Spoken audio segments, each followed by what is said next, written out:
In today's video, I'm going to teach you how to fix reaching the GPT-4 usage cap. Imagine this, you're in the middle of a productive conversation, brainstorming ideas, or perhaps you're exploring some fascinating use of AI with GPT-4 when you suddenly hit the dreaded usage cap.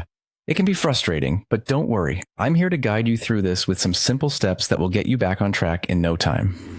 First, let's begin by opening up ChatGPT. If you're already using it, go ahead and keep it open. If not, just fire it up on your browser. You'll notice that when you've reached a usage cap, there might be a limit to how much you can interact with GPT-4 in your session. This is where switching to GPT 3.5 comes into play as a temporary solution. You might wonder why switch to GPT 3.5. Well, this version doesn't have the same usage cap limitations, and although it might not have all the bells and whistles of GPT-4, it's still a powerful tool. So in the meantime, you can continue your conversations and work without much interruption. Next, after switching, you'll need a bit of patience as you wait for the GPT-4 cap to reset. This usually happens after a set period. While waiting, use this as an opportunity to explore creative tasks or engage in simpler interactions that don't overload the older model. It's not just about finding a workaround, it's about adaptability and making the most of the tools you have at hand. Once you've waited and the cap has reset, it's time to go back up to full speed. To refresh your session, click on New Chat at the top left corner.